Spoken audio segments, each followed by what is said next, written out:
एक साधा प्रश्न विचारतो बरं का. अलीकडे तुमचं मन थोडं जास्त अस्वस्थ वाटतंय का? कारण नसताना चिडचिड वाढलीये का? आणि काय होतं एखादा निर्णय आत्ताच घ्यायला हवा असं वारंवार वाटतंय का?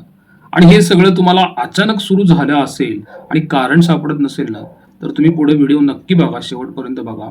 कारण की आज रात्रीपासून काय होणार आहे, पुढील 6 दिवस चंद्रावरती अनेक ग्रहांचा दृष्टिक्षेप असणार आहे. त्याच्यानंतर चंद्र-केतू युती व ग्रहण पण होणार आहे. आणि या काळात मन वेगवेगळ्या पद्धतीने वागायला लागतं. विचार जास्त तीव्र होतात, भावना टोकाला जातात. त्यामुळे मी इथं 12ही राशीच्या व्यक्तींना राशी भविष्य सांगत नाहीये किंवा भीतीही पसरवत नाहीये. पण ह्या व्हिडिओमध्ये मी काही गोष्टी तुम्हाला स्पष्ट सांगतो, की या काळात कोणत्या चुका लोक जास्त करतात आणि त्या कशा तुम्ही टाळल्या पाहिजेत. कारण एकच गोष्ट लक्षात ठेवा बरं का, की ग्रहस्थिती ही बदलत असते, पण त्या काळात घेतलेले निर्णय तर बदलत नाहीत ना. हे फार महत्वाचं आहे. चंद्रावर अनेक ग्रहांचा दबाव वाढतो, चंद्र केतूची युती होते आणि त्यातून मग एक मानसिक अस्थैर्य सुरूच राहतं मित्रांनो. आणि हे मागील 2 दिवस 12ही राशींच्या व्यक्तींबरोबर चालू झालेलं आहे. त्यामुळे कसं होतं, तुम्हाला असं वाटेल की सर 12ही राशींचं भविष्य एक कसं असेल. तसं नाही. आपण एका समाजामध्ये राहतो म्हटल्यानंतर एकमेकांच्या विचाराने आपण जोडले गेलेलो असतो. आणि हा जो योग आहे हा फारसा काही लांब नाही आहे, 6 दिवसच फक्त असणार आहे. पण याचा परिणाम जो आहे की नाही, तो मनावर वेगवेगळ्या प्रकारे होतो. म्हणजे मनात कधी कधी अत्यंत वाईट विचार येतात, घाणेरडे विचार येतात, नकारात्मक विचार येतात आणि कारण नसताना राग येतो. हे तुम्हालाच कळत नाही का राग आलेला आहे. ते चिडचिड होते, अस्वस्थता वाढते, कोणालाही काहीही बोलून टाकावं असं वाटतं. स्त्रियांमध्ये जास्त करून मूड स्विंग होण्याचे प्रकार वाढतात ह्या काळात. मला ह्या वातावरणातून पूर्ण बाहेर पडायचं असे तुम्हाला विचारही येतात, असे अनुभव येतात. त्यामुळे एक गोष्ट स्पष्ट सांगतो, ठीक आहे, हे काही विचार तुमचे नाहीत बरं का. आम्ही तर असा विचार करतो की हे ग्रहस्थितीचे परिणाम आहेत, त्यांनी तुमच्या सायकोलॉजीवर कुठेतरी परिणाम केलेला असतो. या काळातील सर्वात मोठा धोका म्हणजे तडकाफडकी निर्णयाचा आहे बरं का.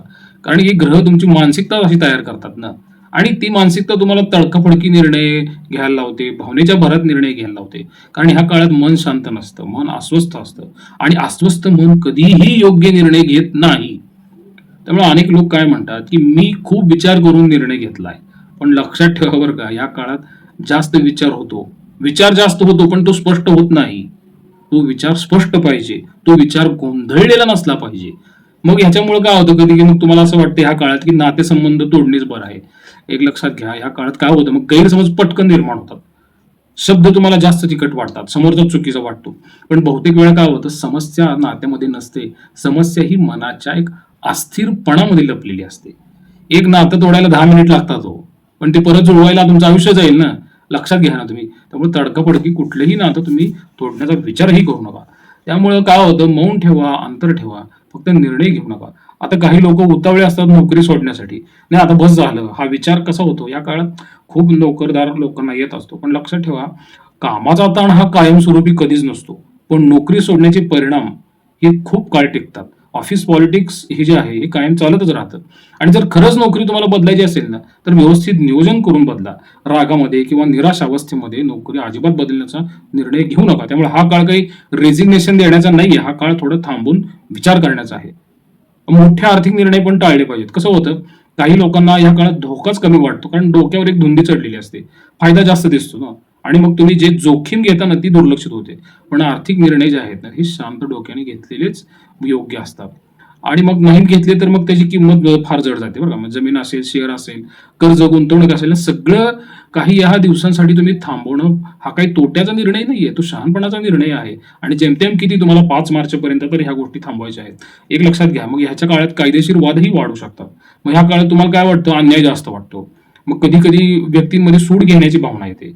मग हा हट्ट जो आहे ना, हा मनाची चंचलता वाढवतो, मनाचं अस्थैर्य वाढवतो. आणि मग भावनेतून किंवा जास्तच काही तुम्ही टोकाचे निर्णय घेता आणि त्यातून तुम्हाला परत त्रास होतो. म्हणून ह्या काळात नोटीस, तक्रारी किंवा केसेस या गोष्टी तुम्ही टाळलेल्या बऱ्या आहेत. तुम्हालाच त्रास होईल.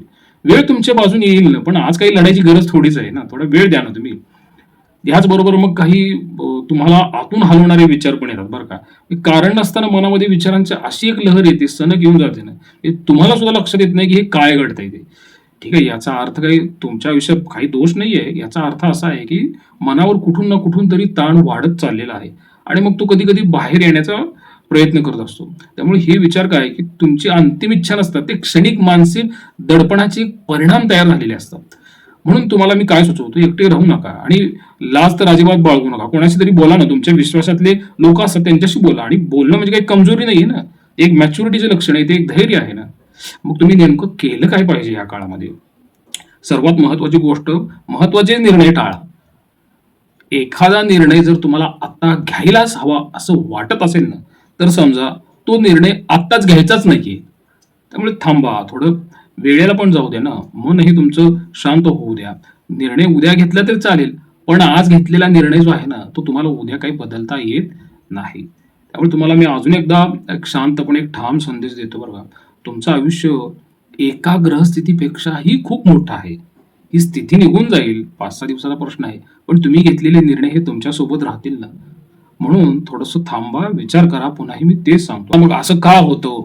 याचं कारणही ऐकण्याची इच्छा असते. लक्षात घ्या, कसं आहे, चंद्र म्हणजे मन आहे, केतू म्हणजे तुटलेपण आहे, भ्रम आहे आणि टोकाची मानसिक अवस्था आहे ना. मग चंद्र जेव्हा इतर ग्रहांच्या, अनेक ग्रहांच्या दृष्टीत येतो ना, तेव्हा मन अतिशय वेगाने विचार करायला लागतं बरं का.